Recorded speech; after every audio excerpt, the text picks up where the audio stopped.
Okay, so next up is the 1 repetition max bench press. Now this could go many different ways.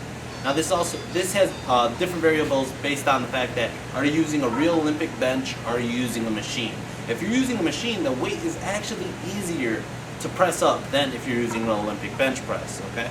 So that's one variable. Also, some cities I know actually do not even include the bench press, they do push-ups. So that might be another variable. And then the other thing is how much time do you have to prepare for this? Are you overweight or are you underweight? Now, for men, some men have no problem benching their body weight, 98% of their body weight.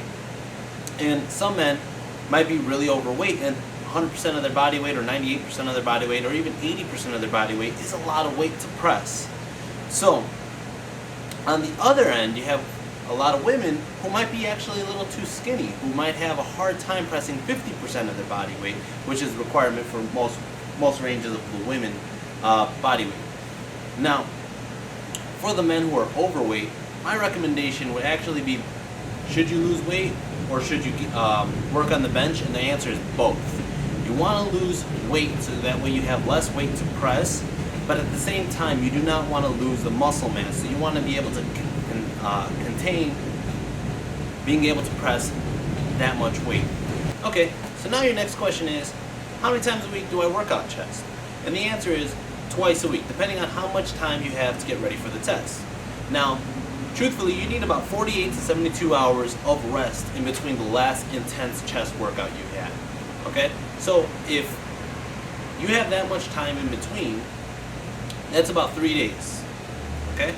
So you should be able to hit it twice a week. And this is something that you need to focus on because this is something that most people have a hardest time on with the power test, is this and the running. Okay, so the first thing I want to point out is making sure that you keep your feet planted onto the floor. Okay, that's one thing that will help you drive more power through the rest of your body, is keeping yourself grounded. Okay, now the first technique I want to go over is actually an isometric hold. Okay, just to say, if you have a problem with grabbing the max weight, taking it down, and then you get stuck there where you cannot take it back up, we want your body to get adjusted to holding that much effort first. Okay, so the isometric hold, we're going to take the weight up and just hold it right here.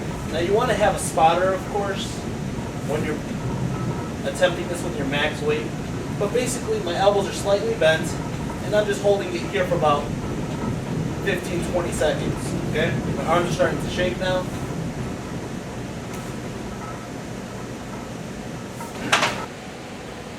Continuing on with the first technique, we could also hold the isometric hold about halfway down. You want to have it there, and again, you need a spotter for this because once you get it there and your muscle starts to burn to the point where you're fatigued at your max weight, you want to be able to have somebody to at least save your life and take it off of you. Now, the second technique we're going to go over is drop sets. Now the drop sets, what we're going to do is when we go into the bench press, we're going to do not your max weight. We're probably going to do about like 70 to 80% of your max weight, okay?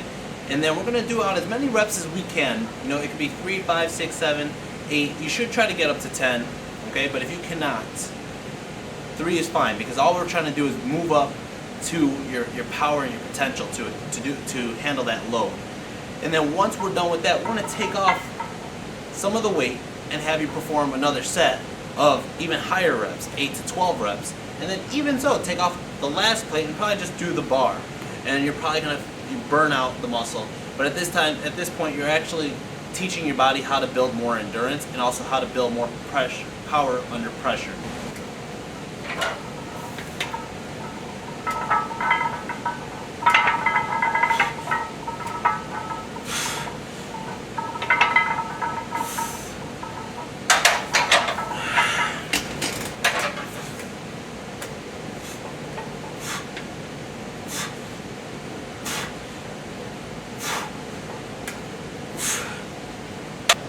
Now, for those of you who are following that 2-day workout routine, and you got about 2 to 4 months of prep time, what you really want to do is do a bodybuilding chest routine. You can find them all over the internet, on YouTube. You can even find them on my own workout channel here. And basically what you're going to do, and for those women who are afraid, well, I don't want to bodybuild, I don't want to get a flat chest and get very muscular here. That's not going to happen. That's not going to happen within 2 to 4 months. What you're really going to accomplish is building enough strength and getting your brain the signal to your chest and to your arms to push that amount of weight up, okay? Now, the other things you want to work out during the week is your shoulders and your triceps. Those are the three muscle groups, your chest, shoulders, and triceps, that are going to help push that weight right off of you, okay? Again, this is a 1 repetition. You only need to do it once, okay? So do whatever it takes to get that weight up. This is your job. This is your career that's about to happen. This is an investment you need to make into yourself, okay? Now we're going to move on to the last one, the 4th one, which is the 1.5 mile run. Basically, there's different times that we need to accomplish based on your age range, okay? So, depending on where you're at now in your cardiovascular endurance, that's all they're testing you for, is your cardiovascular endurance. 1.5 miles isn't that far. It really isn't that far, okay?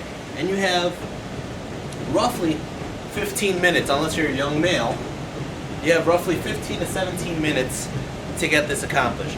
Now, again, with your time range, if you have 2 months to get ready for this, I would start off with just stay walking. If you're not used to doing cardio, if you're not used to running or jogging, just start walking, because you need to get that heart used to pumping in oxygen to the bloodstream, okay? Now,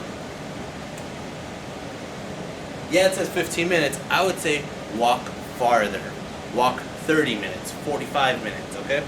Once you start building up that endurance, start power walking. And once you start power walking, where it builds up that endurance, you want to start going into the jogging, okay? And honestly, within 15 minutes, you could probably get through it within just power walking and jogging intervals. You don't even have to do a straight jog, okay? But this is going to help build your cardio endurance, which you need, okay? Another thing is, when you walk, power walk, jog, or run, you better be doing it on a track or outside. Do not do it on a treadmill. If you do it on a treadmill, you're going to get a false result to yourself. You're going to feel like you accomplished more, when in reality, what the treadmill is doing, it's actually propelling your feet backwards, so you're forced to go into a forward motion. And the thing is, you could always go further on a treadmill than you can on a track, due to the fact that the treadmill is doing most of the work for you.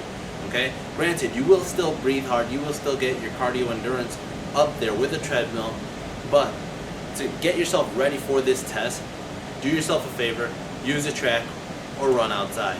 Okay? Now, for those of you who are from other cities and have other questions about different tests that your city might pertain to, just send me a comment down below, like I said earlier, and I'll get back to you shortly with another video. Thanks guys for watching. Hope this helps out. Hope you guys get hired on your police power tests. And good luck. Enjoy the rest of your day. Thanks.